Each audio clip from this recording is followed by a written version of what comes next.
On the Wake of Radio presents The Ascension with your host, DC Radical One.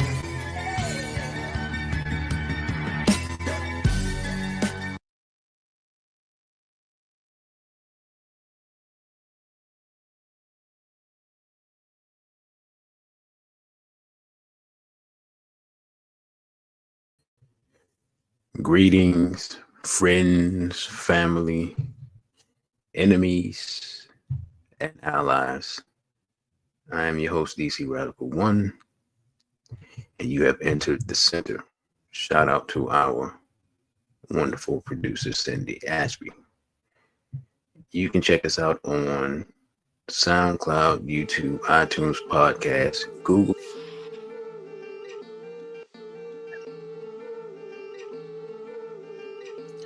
I apologize for the technical difficulties at the beginning. The StreamYard just shut itself down for no reason, so had to just restart. Fortunately, it's right at the beginning where most people aren't. It takes people a while to come in. So, be before they, the sister, not Jay. Be before they, brother, you got ripped off. And greetings to Sister Nefertaria. So, hopefully the link didn't change, because I'm not sure how that works. So hopefully people will be able to find the stream. I had put the link in the Sister Nefertaria. You saw it in the Telegram groups. Let me know, because if that's the case, then I should be good. Then tonight's discussion, I'm gonna try to let a few more people come in, because I was expecting more people, since I told people I would be on last night, and there were way more people last night than right now. So I was hoping that most people would come back, and maybe a few more that had missed out will come in. But tonight we're going to discuss whether or not this April 30th moment where people rose up and showed their support for Captain Traore can that lead to something bigger? Straight Black Pride, Big Brother Crow. You say you got no, but I'm saying the link that I sent out.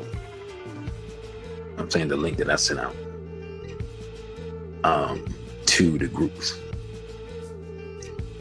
because I don't know if when I restarted, if it restarted a different stream or the same stream. But sometimes when you do that, they like recycle the link or change up the link. So that's why I was saying. But yeah. So, I guess that's a week ago now. Around the world, there were protests and an outcry of protection for our brother Traore after the comments from General Langley. Okay, sister, thank you. So,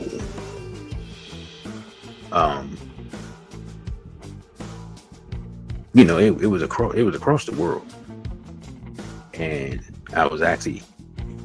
It didn't even dawn on me, because I was looking at so much other stuff with this. It didn't even dawn on me to even get any video of it until the last minute, and then I was like, you know what? Never mind. But we all saw it. Saw it on Instagram. You saw it on X. You saw it on maybe you saw it on YouTube. I didn't watch the news, so I don't even know if it was covered on the news or not. If anybody's seen it on any mainstream news or was it cable news or whatever, y'all let me know.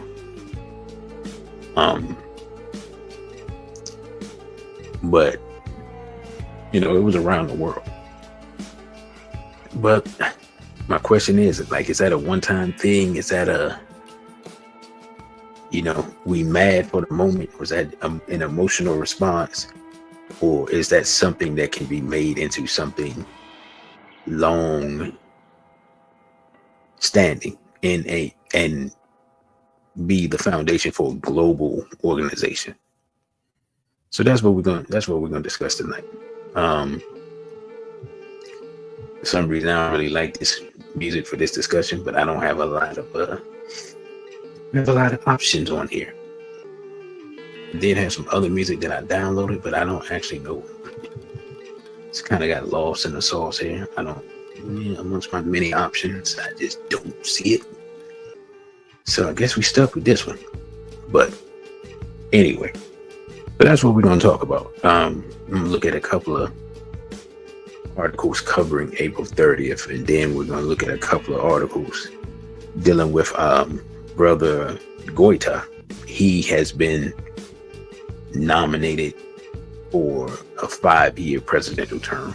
So he's moved from transitional president to having the full presidential term in Mali. So that is taking place. My apologies to Niger. don't have any news on Niger. It's real interesting the way the internet is set up. When you look for African news from African sources, you have to go like 2-3 pages over. And you look for African video news, it's even more difficult. So there's definitely a communications gap as far as us being able to see what's actually happening on the continent in real time, like CNN news feeds and things like that. And countries are 5, 6, 7, 8 hours ahead, and yet when you try to find the information, it's always difficult. Peace and Black power to the Black revolutionary now. So see, people are starting to trickle in.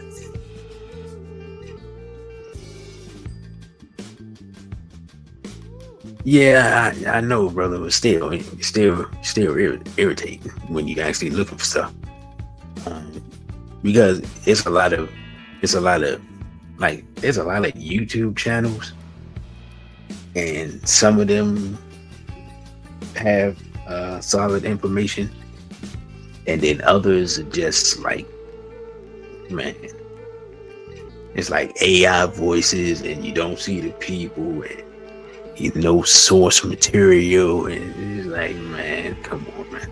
I don't feel like wading through all this stuff. So yeah, I know I talked about the Natty curse thing, and that was like a couple of years ago.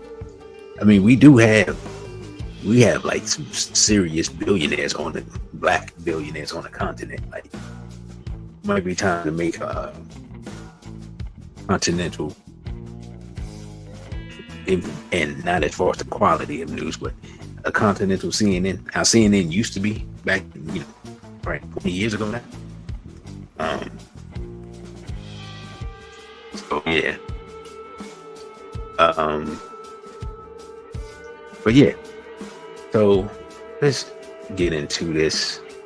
I'm still kind of somewhat waiting for people to come on, but I see we're almost 20 minutes in, which I don't even know how. I haven't done anything yet. But let's look at this first article.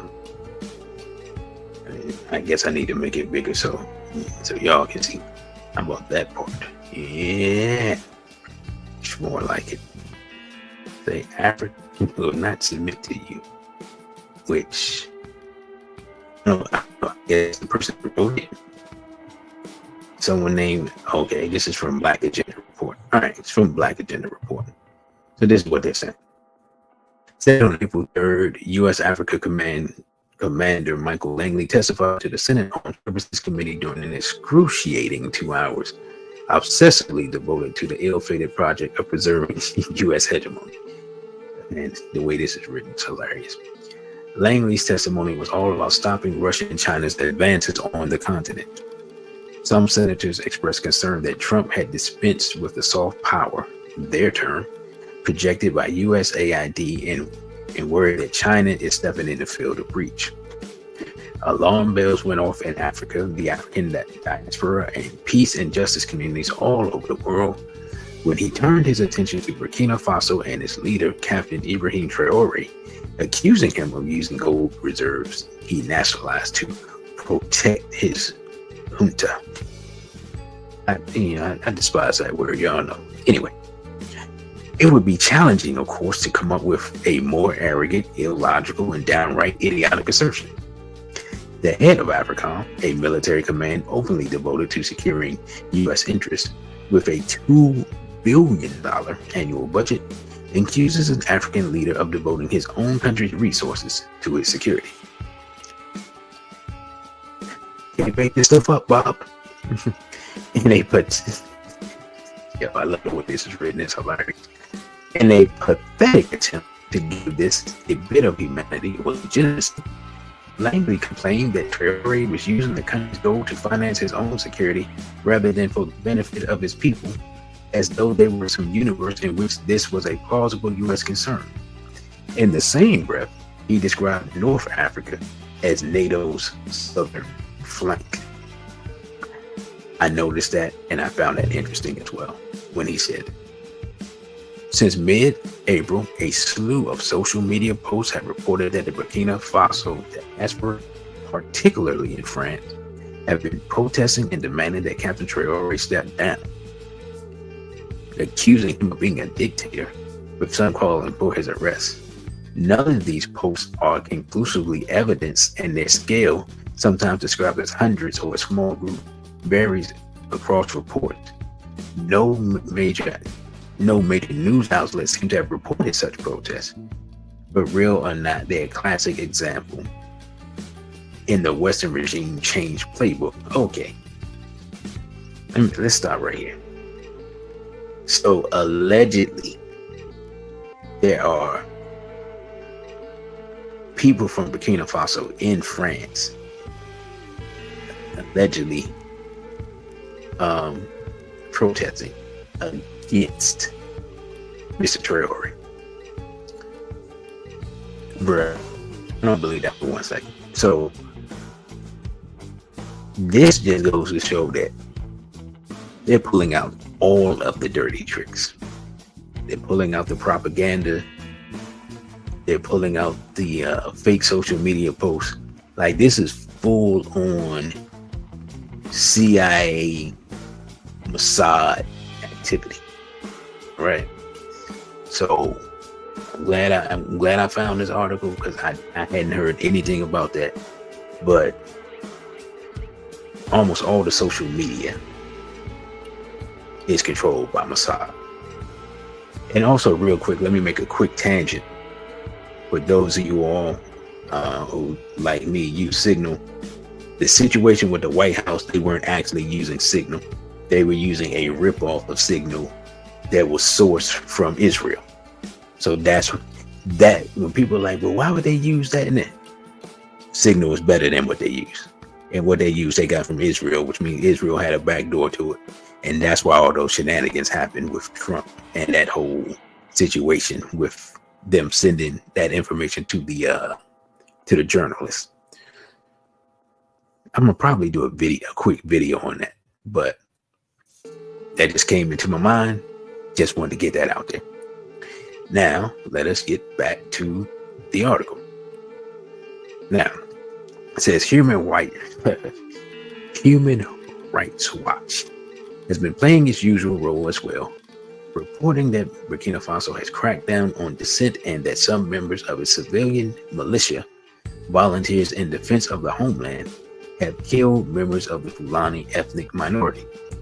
Seems likely that there is some incidents of VDH violence against the Fulani, but this is an internal problem for the Burkinabe people and their government, not cause for humanitarian intervention that's usually on the US, EU, NATO drawing board before these reports are published.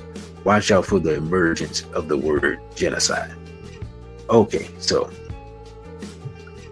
this article is showing us that the devil is working hard.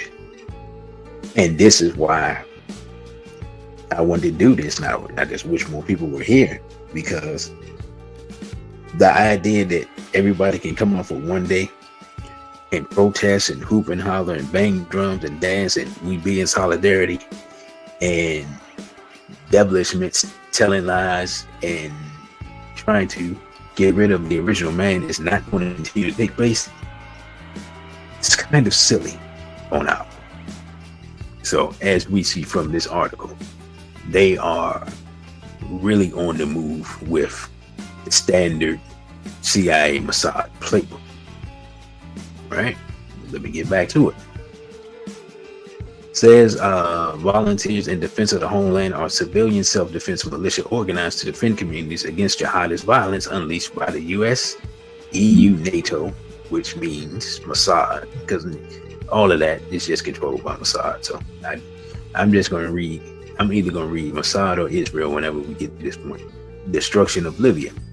In response to Ibrahim Traore's mobilization call, the number of volunteers increased to 90,000, well beyond the goal of 50,000, according to ACLED. These are the Western playbook moves for overthrowing any government that actually tries to do something for its people in the global South. It says, what are Traore's crimes in the eyes of the West? As Langley alleged, he nationalized much of the country's gold reserves. Imagine that. In November 2023, he approved the construction of Burkina Faso's first refinery to process gold domestically. Let's just stop right here and think about that. This is one of the most gold-rich countries on earth. Straight black pride to Brother Tony. One of the most gold-rich countries on earth. And just what was that, last year, 2023? Last year and a half, they nationalized their gold and built their first refinery. All this time, all this gold has just been going out unrefined to be refined by who? Well, France and others. And they take most of the money and leave the people with nothing. And now Mr. Traore says, I think not. And everybody's upset. Before they straight black pride, straight black sock. Missed you yesterday, brother. I'm glad you're here today. Yeah. So anyway, says that in November 2023, he approved the construction of Burkina Faso's first refinery to process gold domestically, halting the export of unrefined gold to Europe and advancing the industrialization and skills development needed to create a prosperous domestic economy and lift the Burkinabe people out of imperialist extractive economic trap. He suspended export permits for small-scale private gold production to combat the illicit gold trade, such as smuggling, and to regulate the artisanal gold sector. Now, when I looked up the artisanal gold sector, it's just basically like random people just panning for gold and usually being paid off by some bigger corporation. So I'm talking about like find it. You know how you need a contractor and you go to Home Depot and you know what I'm saying, you get a couple of people from Central America that ask them do they got skills and get them to work. This is essentially what artisanal gold mining is. Find some random people, give them a pan and send them over to a river or a mine and tell them good luck and bring what they find, you know. So from what I read, there are a lot of injuries and things that happen there. And when people get hurt, the people that hire them just, you know, they leave them there on their own. So that's why they're trying to shut that down. Now, he prioritized local processing in other sectors, such as agriculture and cotton. He established 2 tomato processing plants and a second cotton processing plant alongside the National Support Center for Artisanal Cotton Processing to enhance local value addition and further reduce reliance on exporting raw materials. Now, I'm sure most of the people here know, but it's been a long, basically since colonialism started, exporting of raw materials to Europe, mostly, and other countries outside of Africa, and then charging them extra for the things that are processed and brought back to them. It's been a long standing economic process, and when you try to change that process and reverse it, you're going to make enemies, because the reality of the situation is Africa doesn't need anyone outside of Africa.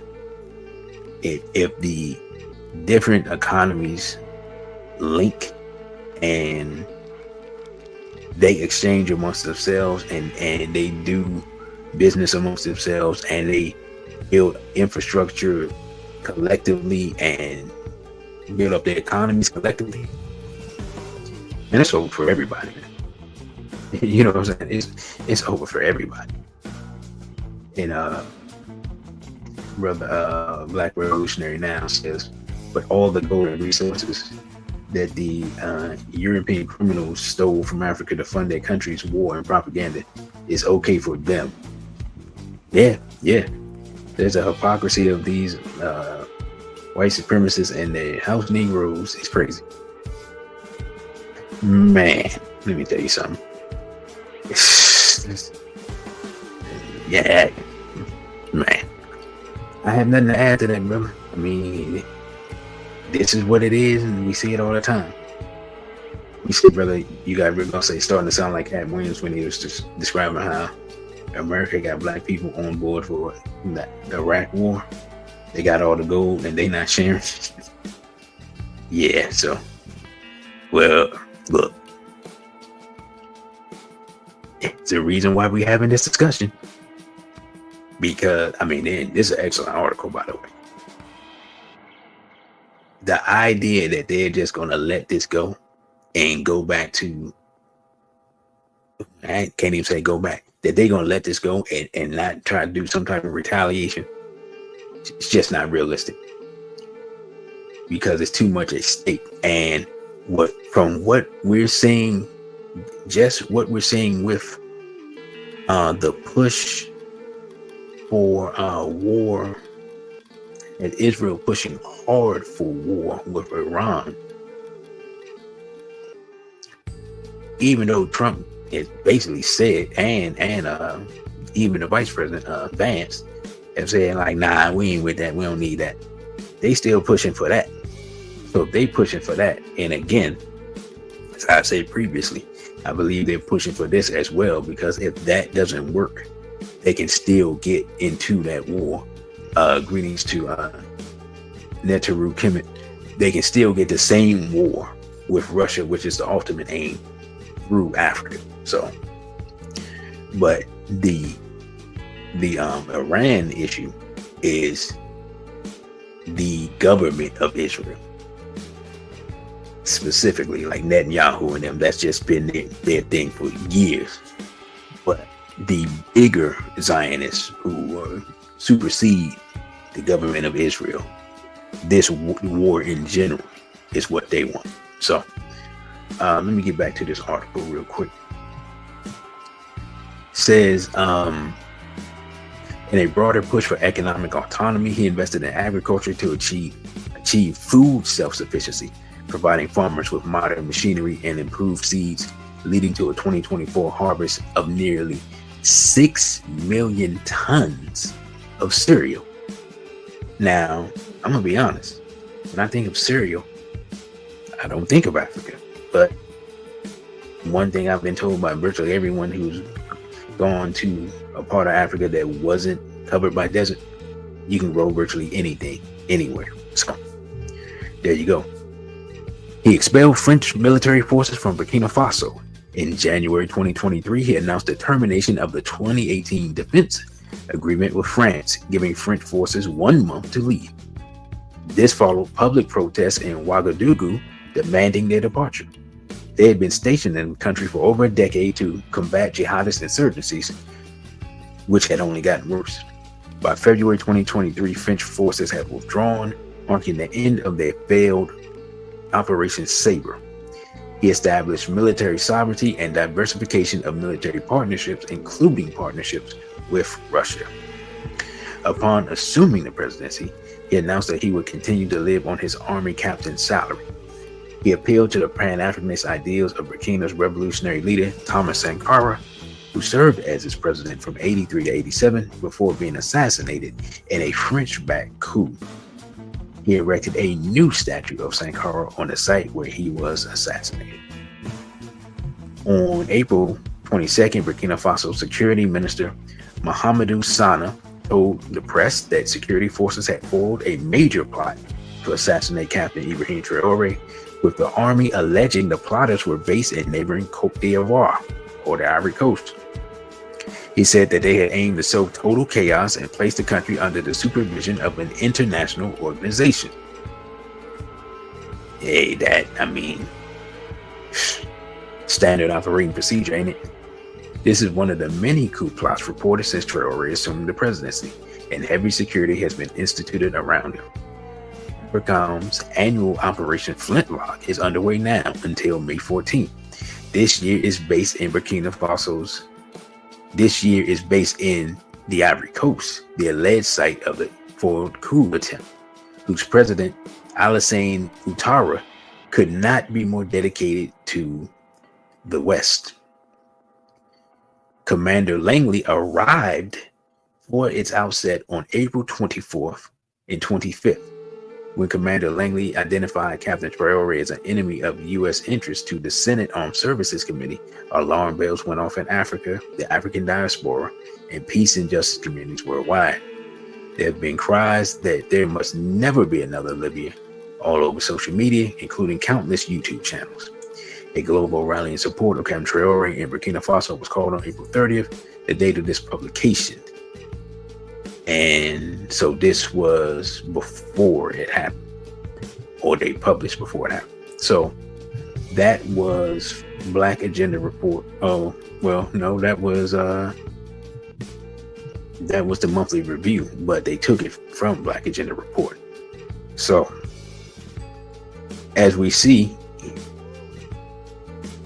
yeah, please hit the smash the like button. So as we see,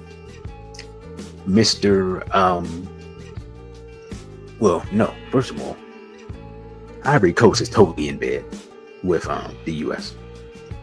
They're totally under the thumb of the West, and Mr. Langley has been there several times. In fact, I think I got an article showing that. In fact, I think I'm gonna go to that article next. Let me look that up. That's not the direction I wanted to go, but that's where they led us. Let's see. Is this the one? No, that's Eastern Africa. Is this the one? Yeah. Oops. Hold on. Here we go. General Langley engages with leaders in Côte d'Ivoire. U.S. Marine Corps General Michael Langley, commander of U.S. Africa Command, traveled to Côte d'Ivoire April 24th, 25th to meet with the Ivorian leaders and deliver remarks at the opening ceremony of Flintlock 25, the command's annual combined special operations exercise. All right. The first paragraph tells us the same exact thing I just read. It says, at the opening ceremony, General Langley highlighted the importance of joint exercises like Flintlock in enhancing the readiness and lethality of participating forces. He emphasized that this increased capability is crucial for deterring terrorist organizations and other malign actors operating from Africa. Later, Langley and U.S. Ambassador Jessica Davis-Bah met with Côte d'Ivoire's Minister of Defense, Captain Ibrahim Traore, and Chief of Defense Staff, Lieutenant General Lassina Douambia. The leaders discussed security cooperation opportunities to counter transnational threats and emphasized Côte d'Ivoire's role as a security leader in the region. Let's stop right here. Let's decode some of this rigmarole. First, it says they want to increase their capability in deterring terror organizations. But then it says, and malign actors. So the terror organization, as far as a lie to cover up the other malign actors, which means people they don't like, which means Furthermore, if we read again, it says that they are a security leader in the region. What does that mean? It means they are complete and total slaves of the West. And if something happens to Captain Traore, we can look directly at Cote d'Ivoire as the threat, as the reason for the threat.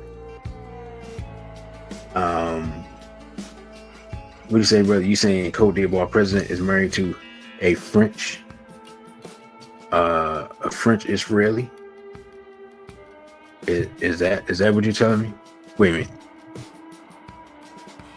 Let's see.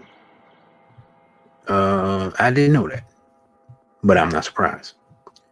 Says Afrikan is one of 7 U.S. geographic combatant commands responsible for military engagement in 53 African nations. Working with partners and allies, the command counters so-called malign actors, transnational threats, responds to crises, strengthens African security forces, and supports U.S. government efforts in Africa to advance U.S. national interests. Like, I'm not even reading the rest of that because it says what it says. Basically, they're telling us that their job is to so-called protect the U.S. national interest, but the U.S. has no national interest because the United States government doesn't exist, because the United States government is a complete and total slave of Israel through AIPAC. So there is no U.S. interest. There is no U.S. government. There is no U.S. military command. There's only slaves of Israel wrapped in a U.S. flag. Plain and simple.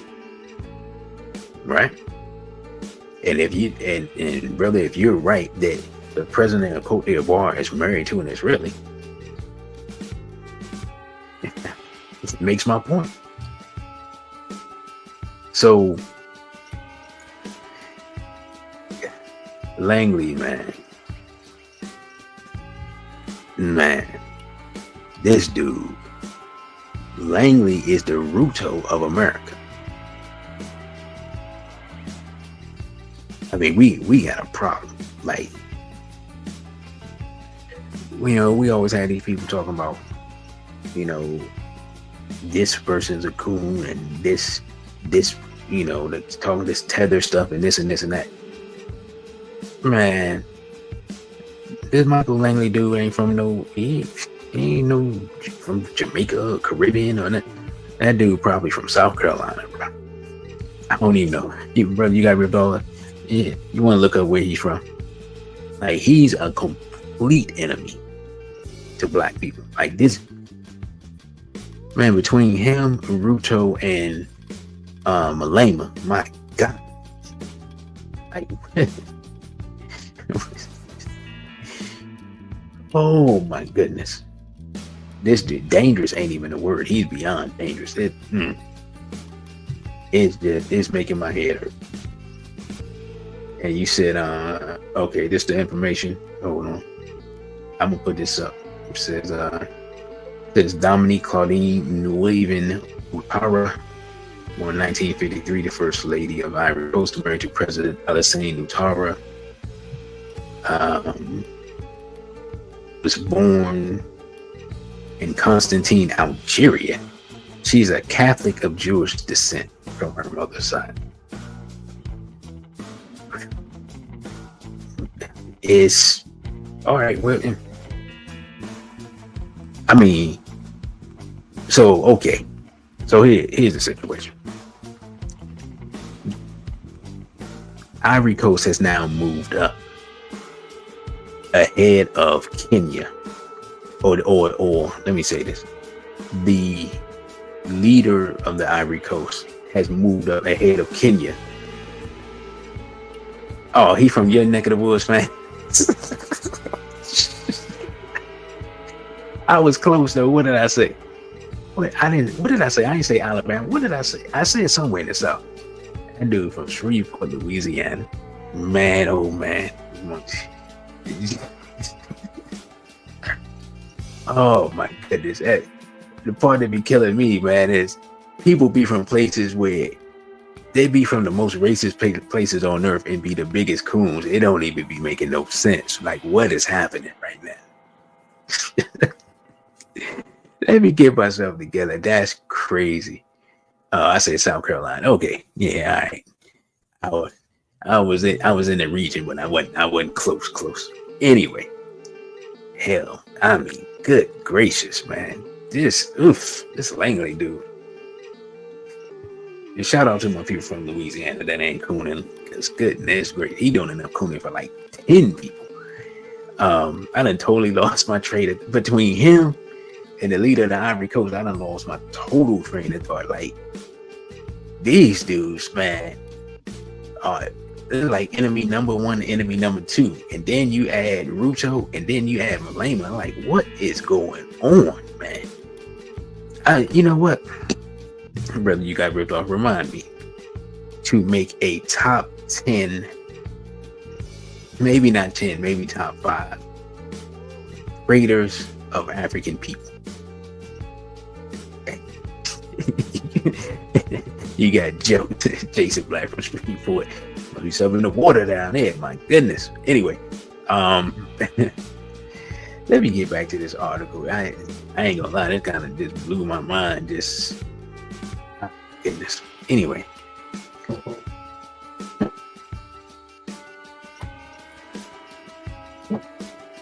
I don't even know what's happening right now. All right, I'm assuming that's fireworks. But that caught me off guard because I've never heard any noise. I haven't heard noise over here. And yeah, anyway, what is happening?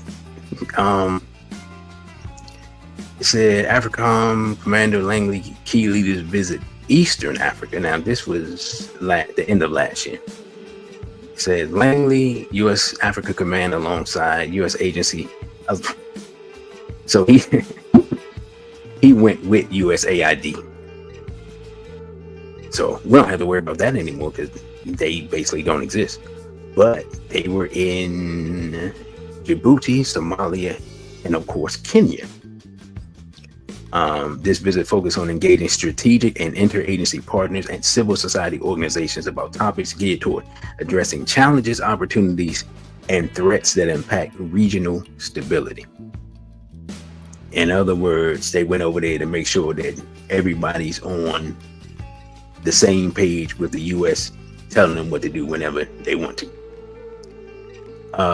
Let's see. Security threats vary from country to country. However, many coastal countries across Africa face similar challenges, notably maritime security and the growing threat of so-called violent extremist organizations. Okay.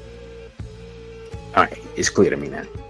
They went over there to make sure that area is secure for shipping, and also to make sure that people like the Houthis and other people that have access to Israel, to try to cut that off. So that's what that is.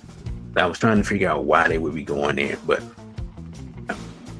so, and I know the U.S. guys a huge base in Djibouti, which is wild because Djibouti, it's probably about the, I swear it looks like on a map, it looks like it's about the size of DC. Like, it's not big at all. All right, so I don't even feel like going through this. I mean, we know what we need to know. So here's the point, and I thought I had the map, but apparently I must have accidentally took the map off. But I had a map, so I'm just going to describe it to y'all because I don't have it. No. On the map, it showed all the countries that Langley had been to in the last 2 years. And literally, he has gone to virtually every country that surrounds the AES, trying to get those countries to work against the AES. So even before he said anything, they've already been, from what I can tell, the minute that these brothers came into power and they realized that they were not going to be on board with whatever the U.S. was pushing, Ever since then, they've been working against them from minute one. And Langley's been the face of it and the spearhead of it, going around to these different countries. Like here, Benin, right? A couple of weeks ago, I went to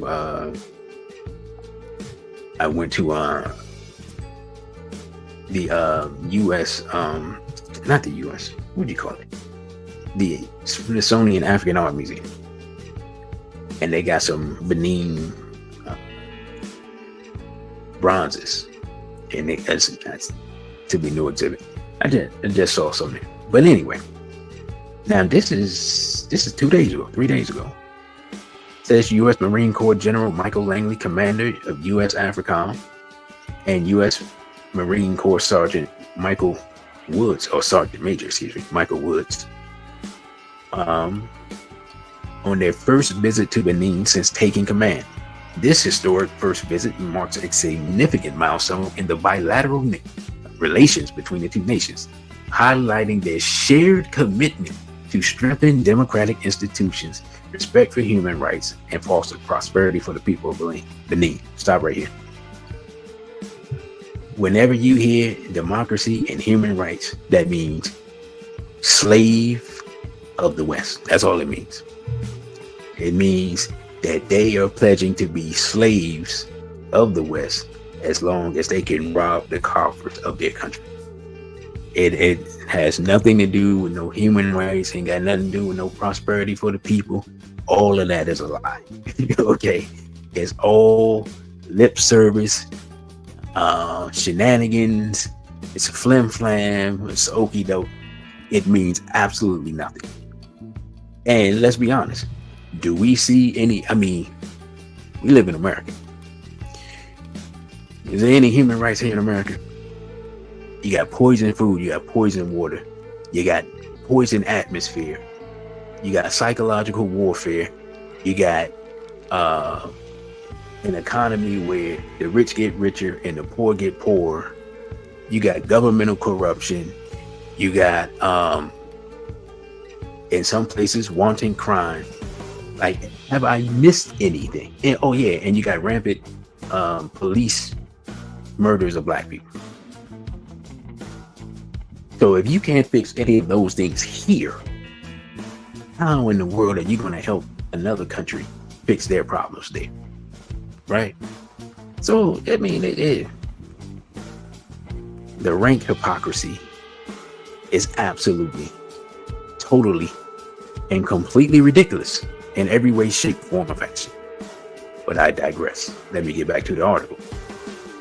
Now, it says that the U.S. partnership with Benin spans over 6 decades, dating back to the establishment of diplomatic relations in 1960. The U.S. remains steadfast in its support for Benin's efforts to promote democracy, enhance security, and improve the prosperity of its citizens. Well, here's my question. If the United States had been a quote-unquote partner and friend and all this stuff with Benin for 70 years, nearly 70 years,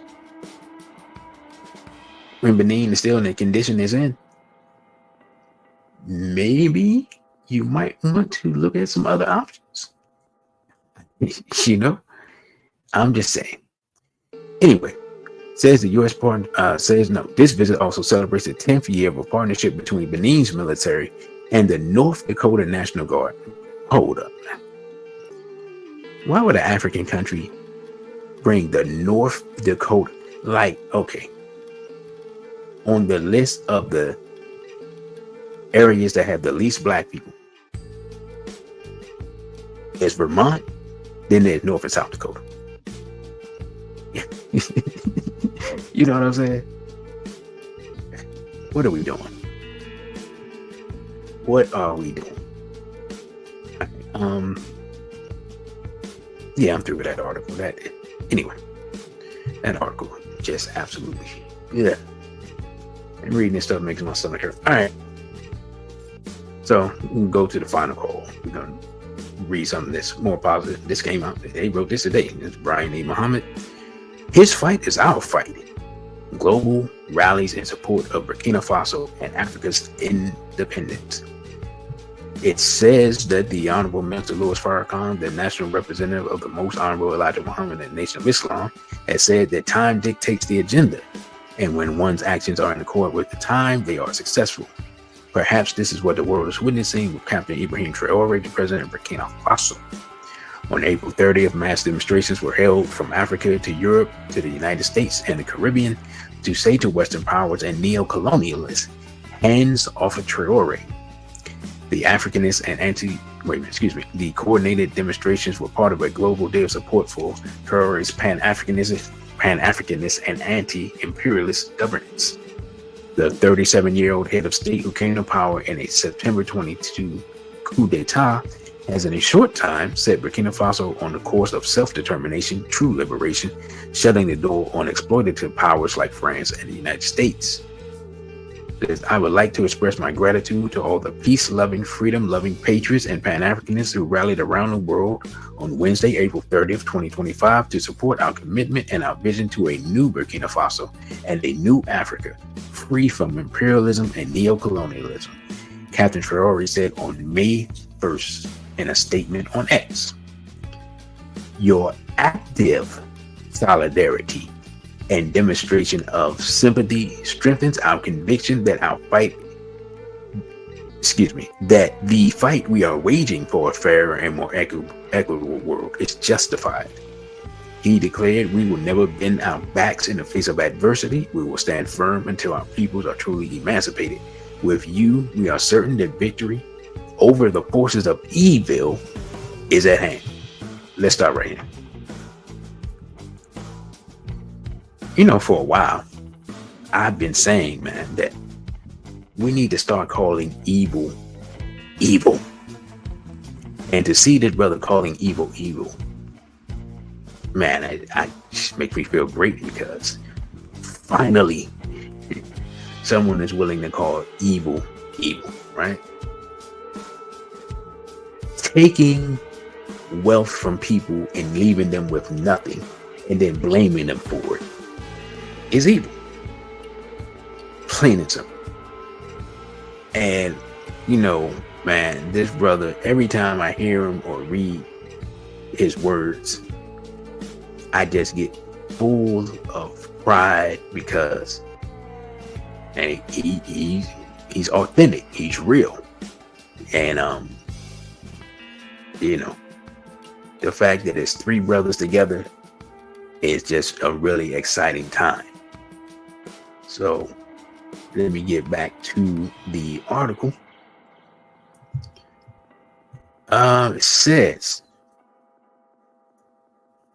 I totally lost my train of thought here. I mean, where I was.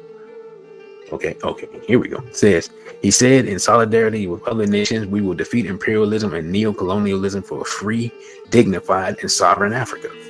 Activists and everyday citizens filled the streets of Burkina Faso's capital, Ouagadougou, and capitals worldwide to send an unequivocal message that the history of eliminating visionary leaders will not repeat itself. Demonstrator Haroun Sawadogo told African News that if they want to eliminate Captain Traore, they should eliminate the people first. What we experienced in the 1987 assassination will not be repeated. Will not be repeated. What happened to Captain Thomas Sankara will not happen to Captain Traore. We will go all the way to defend our president.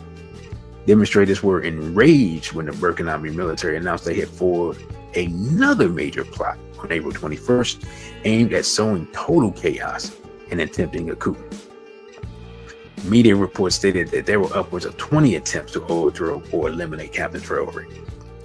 In addition, protesters were angry by the accusations made by the head of U.S. Africa Command, the U.S. military command in Africa, from General Michael Langley, the first black 4-star general in the Marine Corps.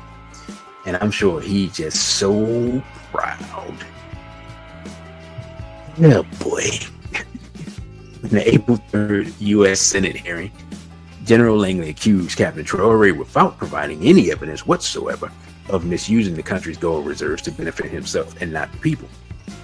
In a statement released by the Minister of Foreign Affairs, Regional Cooperation and Burkina Abroad, the government strongly objected to the Afrikan commander's remarks. It described his statements as unjustified and politically biased, reported WestAfricaWeekly.com. Hey, brother, you got ripped off. Remind me to start checking West Africa Weekly. The demonstrations were held in Ghana and Liberia, led by grassroots organizations and people's movements. Protesters strongly condemned foreign interference and reaffirmed their support for the country's resistance. Under Captain Traore, Burkina Faso has become a symbol of African dignity and resistance, said the Socialist Movement of Ghana, which co-organized the solidarity protests in Accra. We stand with the people of Burkina Faso who are fighting to reclaim their wealth and future from the clutches of neo-colonialism. As we have a picture of our beloved brother Thomas Sankara. Solidarity marches were held in front of the American Embassy in London and the French mission at the United Nations in New York. We came here to the French mission to let them know that they will never again steal our resources, that they will never again steal our rights, that they will never again steal our wealth. Mowali Clay of the December 12th movement. Shout out to the December 12th movement. I met some of them some years ago. That which belongs to the people must be returned to the people. Solidarity marches were also held in the Caribbean. The work of leaders here in Jamaica must be to take a page out of Ibrahim Traore's book that he has written, The Changing of the Guard to Liberate Our Motherland and Our Fatherland, said Wesley Kelly, the high priest of the Haile Selassie Jah Rastafari Royal Ethiopian Judah Coptic Church, to the Jamaican news publication The Gleaner. On this day of solidarity and beyond, we reaffirm our eternal commitment to mobilize not only for President Traore in Burkina Faso, but for all the movements across the globe that echo the cries for freedom, equality, and human rights, said Dr. Damien Dublin on behalf of the Dominican Reparations Committee in a statement. Let us stand as one, for his fight is our fight. There shall be no retreat and no surrender. Let me stop right here. All of this is fantastic. Oh, by the way, but they offered him $5 million, brother, not 4, 5. They offered him $5 million to assassinate the man while he was making salat.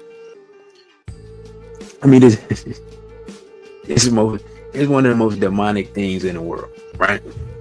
Because, for those who aren't familiar with Islam, in Islam, and Captain Traore is a Muslim, you are required to pray or make salat 5 times a day, right?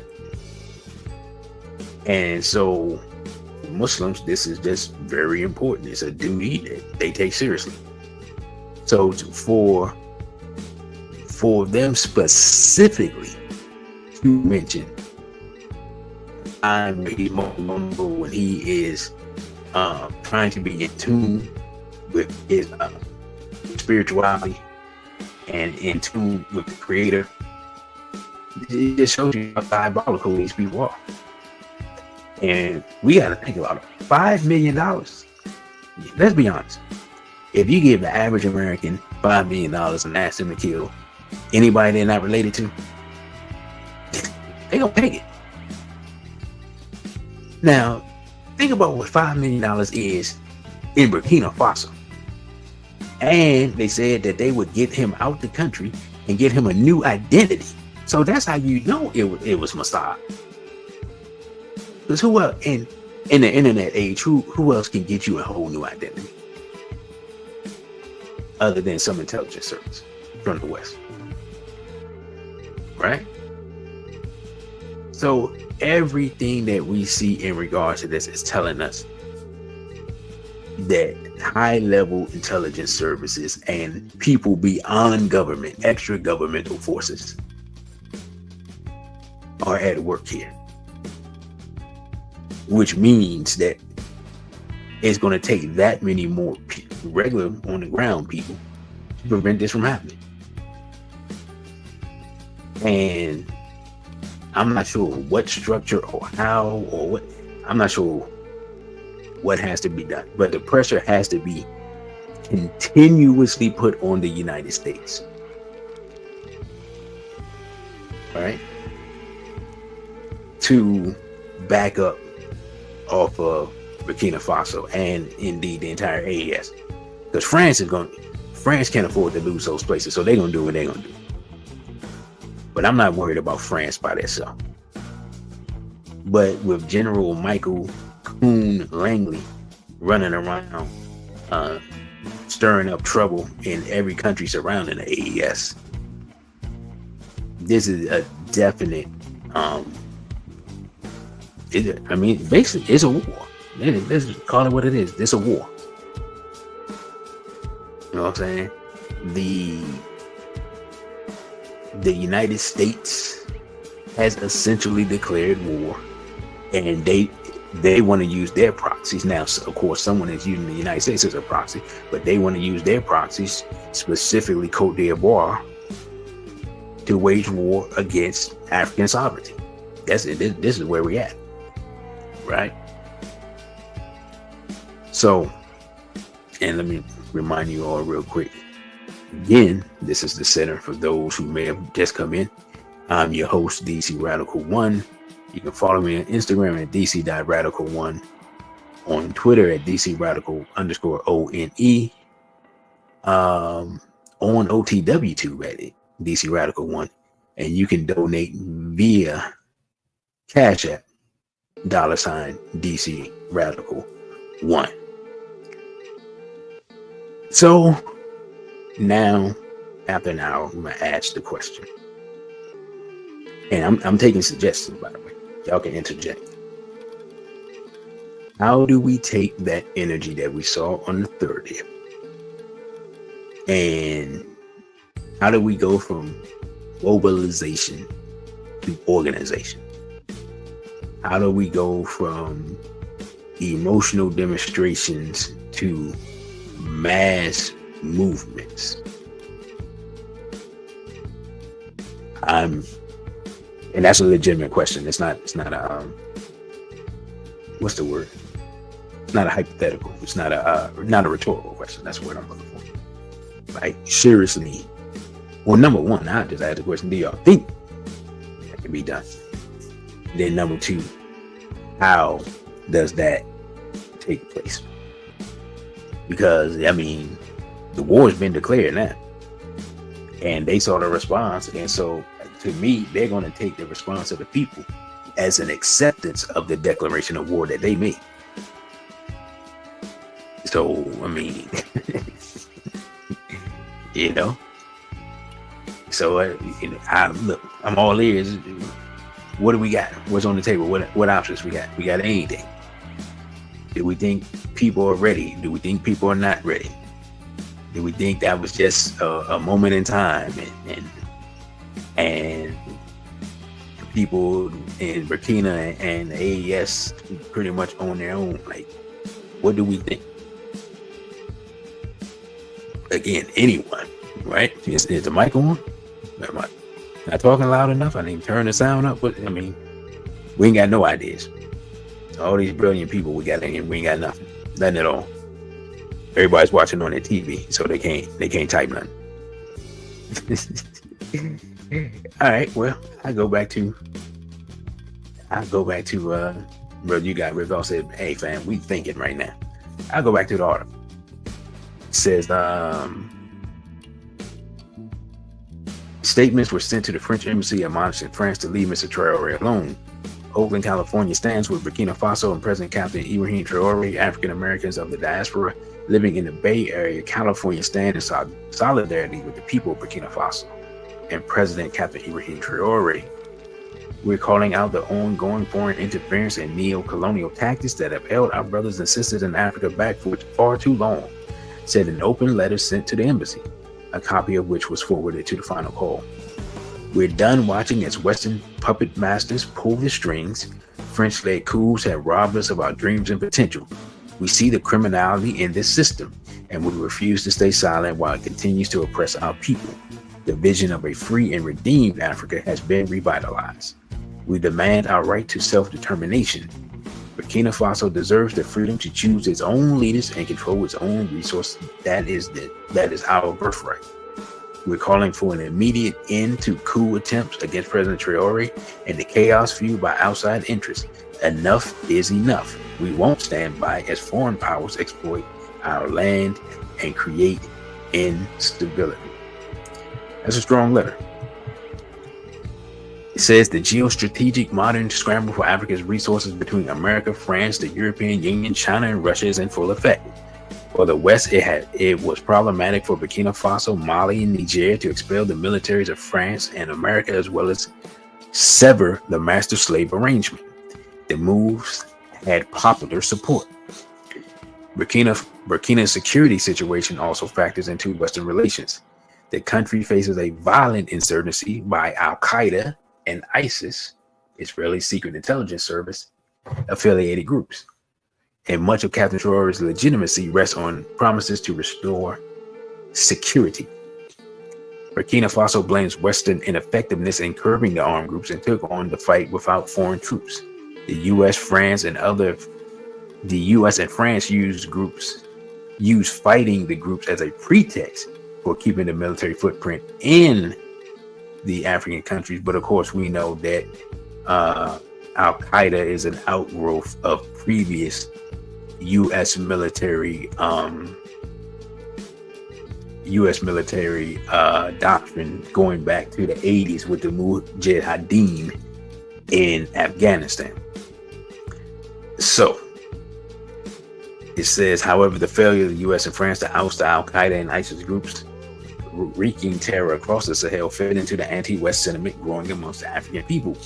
The amplified level of dissatisfaction was the spark that drove the coups and subsequent expulsion of American and French militaries.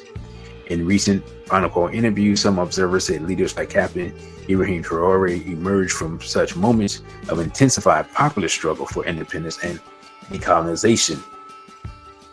Traore enjoys popular support like past African leaders like Kwame Nkrumah of Ghana, Ahmed Sékou Touré of Guinea-Conakry, Patrice Lumumba of Congo, and Thomas Sankara of Burkina Faso.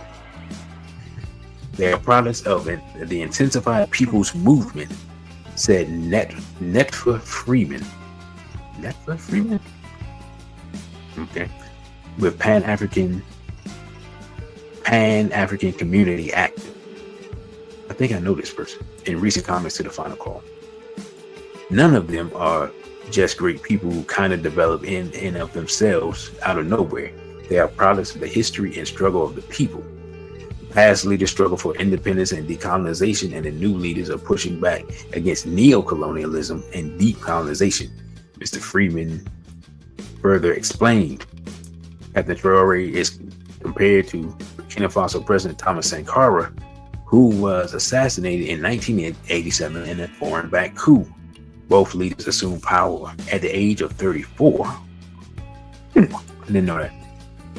Like Sankara, Traore rapidly moved to rid his country of any vestiges of Western influence. Traore, like Sankara, has voiced strong anti-colonial sentiments. He has criticized Western influence, particularly France's role in Africa, and has sought to establish new alliances, notably with Russia. Both men prioritize national security and self-reliance. Let's see what else we have here. They have some of Mr. Traore's accomplishments, which we are familiar with: nationalizing gold reserves, self-sufficiency of agriculture, and food self-sufficiency. So that is that article, and we thank the Final Call for that. Let us see. Brother Crow say think the people on the continent are ready. And let's see, he says pilgrims prop up Negroes for 4 or 5 stars to make them feel all special so they can go and off their own people. Yes, unfortunately. That's it.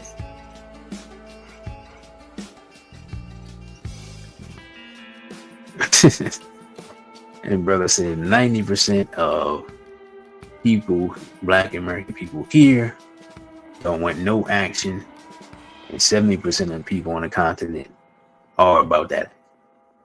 Okay. Yeah, I mean, yeah, we do have a strong anti-African sentiment here, so yeah, that's good analysis, brother. So let me see.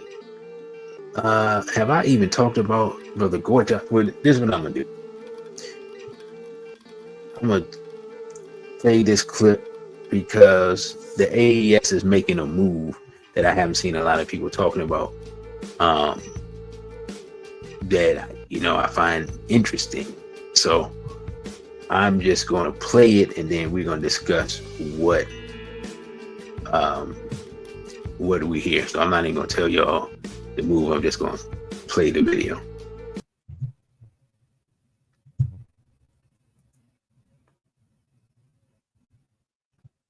Story today, let's shift our focus to North Africa. Morocco has just hosted the foreign ministers of the 3 Sahel junta states, Mali, Burkina Faso and Niger, in Rabat. The ministers have endorsed an initiative that offers their countries access to global trade through Morocco's Atlantic ports, a strategic shift for these landlocked nations. They expressed their support for the plan during a meeting with Morocco's King Mohammed VI, and all 3 countries have recently exited the West African regional bloc ECOWAS after facing trade sanctions in the wake of military coups. Now they're looking for new economic pathways, and Rabat is offering one through the Atlantic. Morocco first announced the Atlantic Initiative back in November of 2023. It comes as the country looks to deepen its influence in the Sahel and reposition itself as a gateway between Africa and the West. This initiative reportedly includes a major infrastructure development in Dakar and a coastal city in Western Sahara. Now, this could become a key port for global trade for the Sahel countries. The proposed corridor would start in Dakhla and run through Mauritania and extend into Mali, Niger, Burkina Faso, and potentially Chad. Initially, the focus is on upgrading roads and customs infrastructure, with plans for the future railway connections reportedly under discussion. Now, the initiative comes at a time when the Sahel states are seeking to reposition themselves in the global economy. Burkina Faso away from Western and have pursued greater cooperation with Russia. Moreover, their ties with Algeria, Morocco's rival, have also deteriorated. So, in such a scenario, Rabat is positioning itself as a stable economic partner for the Sahel juntas. Last year, Morocco helped to mediate a diplomatic crisis, securing the release of 4 French intelligence operatives detained in Burkina Faso. This came after France recognized Morocco's sovereignty over Western Sahara, a region at the center of Morocco's trade plans. The development of this strategic trade corridor between the Sahel and the Atlantic could transform the region's economics and geopolitics, positioning Morocco as a central player in Africa's next phase of integration.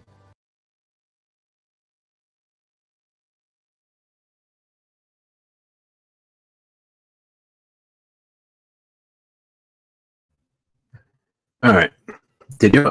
Were y'all able to hear and see that? Cause it seemed like it came out funny. Like it didn't play the whole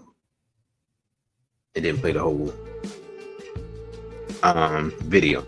So y'all let me know, did y'all catch the whole video? And okay, y'all caught the whole thing. All right, cool. Because on my end it looked kind of weird, like it didn't play the whole video. Sister Najee said that dude is a homo enabler. So yeah, I know exactly who it is. I thought I wasn't tripping. Yeah, I thought so. I'm gonna be honest. This is gonna sound horrible. most of the so-called Pan-Africanists in the DC area are pro-homophile. Just plain and simple. I can't speak to other areas, so I don't know, but it is what it is. So yeah, so what do y'all think about that? Since all the countries are landlocked, and since ECOWAS is just basically kind of declared war against the AES has decided to just bypass ECOWAS. Countries like Nigeria and even Ghana that have access to the ocean, and build eventually a railway and other infrastructure, roads and things like that, ports and stuff in Morocco. What do y'all think? Y'all think it's a good move, bad move, just necessary? Y'all give me y'all thoughts on that. So let me see. I had not I haven't talked about, it's still up here? Oh, okay. I don't think I talked about this. So I'm gonna talk about Brother Goita real quick. And again, this comes from the Robert Lansing Institute. Look, I don't know who the Robert Lansing Institute is, right? But I'm gonna make a guess. This is just a cover for CIA. You know what I'm saying? Do I have any proof of that? Absolutely not. I do not have any proof whatsoever. But I'm going to assume this is a cover for CIA or Mossad, which is kind of the same thing, right? The way that they wrote that report on Captain Traore read like COINTELPRO assessments, or like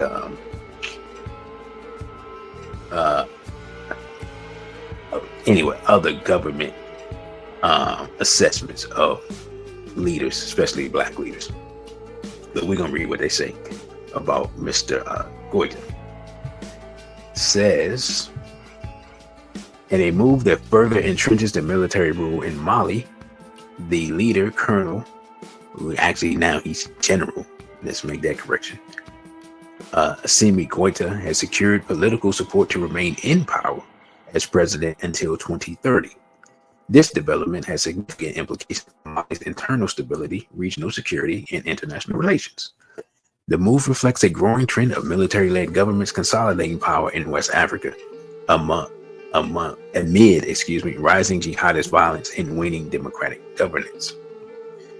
Now, it says political context and consolidation of power. Colonel Assimi Goita came to power through a military coup in 2021, following a second coup within a year. Initially promising a transition to civilian rule, Goita's government has repeatedly postponed elections, citing security and logistical concerns. The latest extension of the term to 2030 effectively institutionalized the junta's rule, sidelining democratic processes and political opposition. Goita has cultivated a domestic power base by aligning with key sectors of Malian society, including segments of the military elite, influential religious leaders, and traditional community structures. The endorsement to remain in office until 2023 comes from the national dialogue process. It's not reportedly. I've seen the video, so it's not reportedly. It comes from the national dialogue process, right? So basically, a large group of people came into a room. Oh, Sister Fonessa, straight black pride. Glad you could join us. And decided that they wanted to keep General Goita in a leadership role, and also that they wanted to streamline their government. So they cut down the number of political parties and changed the process to build a political party. So that's what took place. It wasn't some backdoor deal or some type of shenanigans. Like, they had a vote, they had a bunch of people in a room, and they made a decision, and that's what happened. But we're gonna read a little more of this, and then I'll show you all the video so you can see for yourselves, because they're trying to make this as if something unseemly is taking place.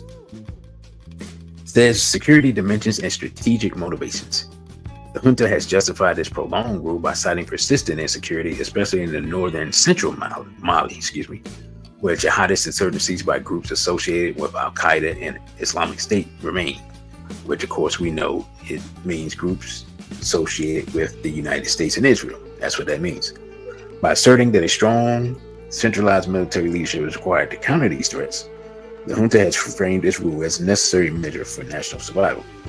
Now let's be realistic. What they're saying is correct, because so-called jihadists running around, pillaging, murdering, chopping up people, and so forth and so on, you can't have a society like that with that type of stuff going on. Plain and simple. So the idea that they're making up stuff, you know what I'm saying, with how this article is being written, it's ludicrous. Anyway, it says since expelling French forces and UN peacekeeping mission, the Goita government has increasingly relied on the Russian Wagner group for military support. The pivot has coincided with intensified counterinsurgency operations, though so-called human rights abuses and civilian casualties have reportedly increased. Reported by whom and who's doing the abusing? Like they left that part out. Anyway, says the Goita's extended presidency could deepen. Wait a minute, what? Could deepen instability in the Sahel. I don't know how that's possible.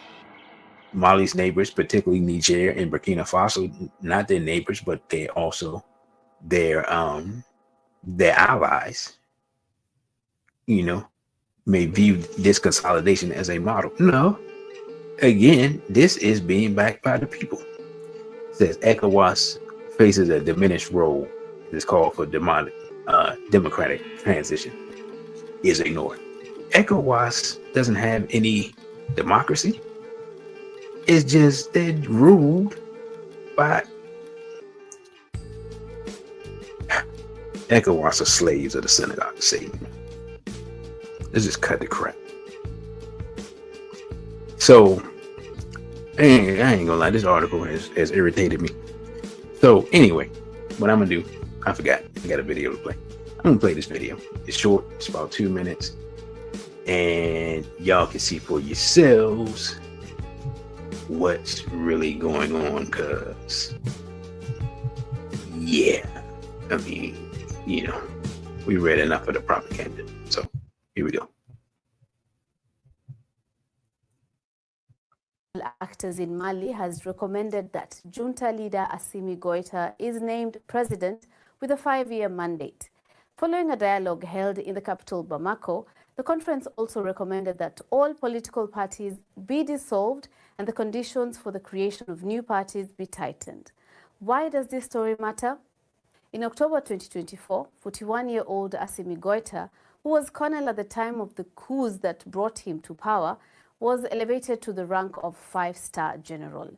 He has served in an interim role as president of the transition of Mali since 2021. The military leaders in the Sahel country had originally committed to holding elections in February 2022, a timeline that has been pushed back several times. They have vowed to fight insecurity in the West African country, where jihadist groups allied to Islamic State and Al-Qaeda have operated for more than a decade after spinning out from a Tuareg rebellion in the north. The landlocked countries of Mali, Burkina Faso, and Niger have endorsed an initiative by Morocco to give them access to the Atlantic Ocean. According to a ministry statement, the foreign ministers of the 3 nations shared their countries' positions during a meeting with King Mohammed VI in Morocco's capital, Rabat. Why does this matter? Mali, Burkina Faso, and Niger announced last year that they were leaving the regional bloc ECOWAS. They then created their own security partnership, known as the Alliance of Sahel States, severed military ties with long-standing Western partners such as US and France, and turned to Russia for military support. In December 2023, Morocco announced a trade initiative to facilitate Mali, Burkina Faso, and Niger's access to the Atlantic Ocean using Moroccan ports after ECOWAS imposed trade restrictions on the three junta-led countries.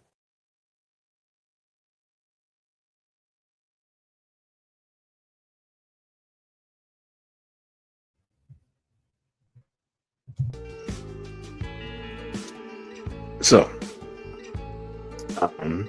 well, yeah, I get congratulations are in order to Baba Goita, who in essence started the process of the AES coming into reality when he came into power and began to turn away from the West and remove France and start looking for other people to partner with. So Baba Goita will be the president for the next 5 years. I'm not sure about this situation in Niger. Definitely have to look into that. So the next time that I talk about the AES, I actually have everyone covered. And Brother Crow said, "Is Chad on board with the AES?" I think there have been some discussions, but I don't think they are. I don't think like they'll become a member in the near future. I don't think they're that far along, but I do believe that there have been some discussions.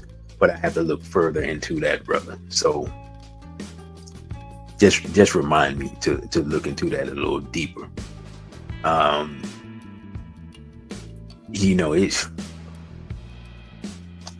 It's a war, so it's going to be interesting to see. It's really up to the people on the continent as they see what Baba Traore and Baba Goita and Baba Chiani are doing. It's going to be up to them to pressure their governments to replicate those efforts. And the more the people do that, then the more the AES can grow. But I'm not gonna lie, if Ghana could just stop being corrupt for 5 minutes, man. Because I'm not gonna lie, I have no hope for Nigeria. Like, Nigeria just, anyway, don't get me started. Shout out to my Nigerians out there, but y'all know what I'm saying is true. If Ghana could stop being so Western centered and just their leadership stop being scared, and it's not even their version of their Congress. It's the presidents that they seem to be rotating back and forth. Them dudes that's in the U.S. pocket. They could find some way to get them out the way and get some real strong Ghanaian leadership. It'll be a game changer. To me, if I look at the landscape, and I could be wrong, somebody else could be like, "Nah, you totally wrong, brother." To me, if you could get that Ghana domino to fall and become and return to Nkrumah's ideal, it would change everything. Like, it would change everything. Because Ghana has almost everything else, of course, outside of a strong military, but the economy and the culture, and founded with a revolutionary spirit and so on, and it would give them access to the sea, and it's directly south of Burkina Faso, and of course there are historic ties between our people here in Ghana. And of course, that's not the only place, but there are those ties. So that's my brother. Brother BRN says that Togo, get Togo on board. If I'm not mistaken, let me look. If I'm not mistaken, what's the name is going to Togo too? Let's see. Yeah. Okay, I thought I saw that, but I didn't load it up. And I think I'm gonna read this last article. This is an assessment from BBC, but it's in Pidgin, which means I probably will not be able to read it. But basically, it's from Usman Badiani. It says thousands of people gathered in Ouagadougou on April 30th to show support for President Traore. This demonstration happened after General Langley went before Congress and said he said, totally disrespecting our good brother and lying to the people. All right, I'm doing a pretty good job of translating this so far. There's hundreds of messages and publications to support Captain Traore were on social media. For X had artists, activists, young African leaders, and even African Americans who made statements against General Langley. So they said even African Americans. I don't know if I like how that sounds, but they kind of made that like, and even those Negroes woke up. And you said, brother, you got ripped off. The more African allies they get, the stronger they get. Right. That's why Langley is going around and promising and threatening and doing whatever else he's doing to every African country that's surrounding them, because, and like I said, they built this thing out. The West knows what it is. So anyway, get back to this article. It says the massive support for Captain Traore comes at a time of growing tensions with the West. Says the accusations of corruption that General Langley made against Captain Traore were aimed to weaken the regime, but instead it made the Burkina Faso leader's popularity get stronger. And his popularity extends beyond his national borders. For several years, Burkina Faso suffered from jihadist violence and has claimed thousands of lives and displaced more than 2 million people. When Traore came into power in 2022, he said the fight against terrorism would be first thing on his plate to take care of. He says that Captain Traore's popularity goes beyond civilian acceptance of a military regime, and his radical reforms have been popular with large sections of the population. He said Mr. Traore has quickly adopted an anti-imperialist stance and has been a strong critic of interference from Western powers, particularly France. He said the decision to draw closer to partners like Russia and Iran and to leave ECOWAS in a move to become more sovereign, people don't like that, right? So this is saying why Mr. Traore is so popular. And here he's down here meeting with Senegalese President Bassirou Diomaye Faye. I'm gonna be honest, I do not know what to think about the Senegalese president. And I hate to say that, but I don't trust that guy. You know? Which is horrible. I mean, he's a young brother. He may mean well, but he doesn't seem particularly strong. And you never know. Like, I'm gonna be honest. It's gonna sound crazy, but Dr. Khaled had the effect that he was so strong that he made you strong by being in his presence. Like, you had to be strong because he was strong. You know what I'm saying? Like, you couldn't be in his presence and be weak or cowardly or soft. You know what I'm saying? So it seems that Captain Traore has that effect on the people around him. Can he extend that effect to other leaders in the region? Only time will tell, right? Fortunately, because we are, everyone forgets about Baba Chiani and Baba Goita. So it's not just him. The effect of these three grown, proud, intelligent African men who have integrity,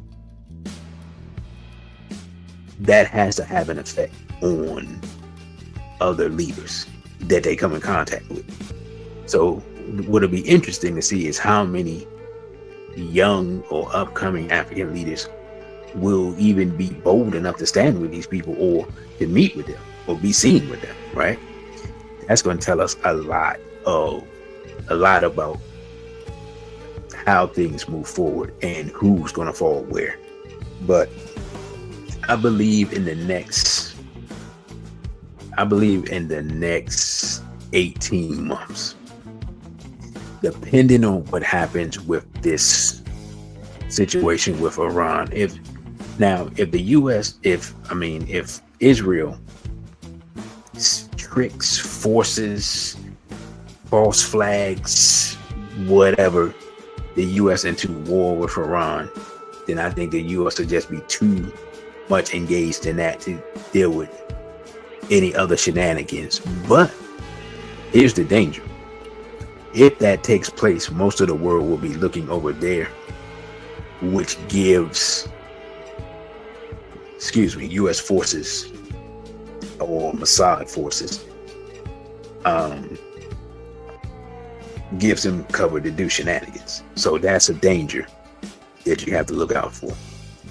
Of course, the U.S. attacking Iran is just a disaster waiting to happen. So, but it could get the world's attention away from Africa, which could allow them to make whatever move with Africa they are trying to make. So that's something we have to look out for. But I believe if that doesn't happen, I believe in the next 18 months to maybe 2 years, we will start to see African countries in that region start picking sides. We're going to start seeing more African leaders, new African leaders, younger African leaders, or people who want to hang on to power. We're going to see more of them changing their position and siding with the AES or try to align with the AES. And then we're going to see other ones who are scared of the U.S. openly start viciously attacking the AES and coming with propaganda and undercover shenanigans. So that's where I think we are. Brother said the Senegalese president's too busy with his 2 wives. He doesn't seem serious. And you said you don't trust him either. Hey, man, look. I don't know, man. I don't know. I mean, all I can say is we shall see. So with that, brothers and sisters, man, I thank you all for listening and watching. Don't forget to like, share, and subscribe. Again, you can follow me on Instagram at dc.radical1, on Twitter at dc_radical_ONE, OTW2 at dc_radical1, and the Cash App is $DC Radical1. And you can email me at dc.radical_1 at protonmail.com. I will try to do one more live stream this week. Of course, that one will be at SBL Talk. I don't even remember. It's probably been 6 weeks since I did an SBL Talk. It is a lot of stuff to talk about with shenanigans and all this other stuff. So, I'll let you all know about that. Just be on the lookout. If you follow me on Instagram, just be on the lookout for a post. I think that when I post that I'll be on YouTube, I think that makes Instagram hide the post because I don't get views on those at all. So I'm gonna have to try to find a workaround around that. because they're back. Instagram is back, like suppressing my content. Like they're counting my followers backwards. Again, that's an old trick. When someone follows me, they subtract the number. They're back to that. They're back to not spreading some of the posts as far as they normally do. So, you know, same old. That's all I can say. So, but yeah, again, I thank you all for checking out this broadcast and share it with your people that missed out, because I think I was told I had the wrong day on the Instagram post, and of course we did have the glitch at the beginning, so I think that kind of held our numbers down because we lost significant amount of our audience from last night. But hopefully we come back on Thursday, and hopefully everybody come back and tune in for that. So with that, I say BB for ODA and straight black pride.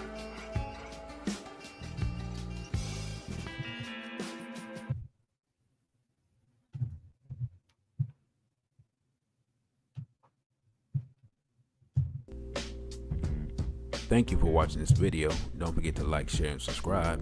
Also follow us on our other social media platforms. On Instagram, we're at dc.radical1. On Twitter, we're at dc_radical_ONE. And the Cashapp is $DCRadical1. Again, thank you for subscribing. A BB for ODA and straight black pride.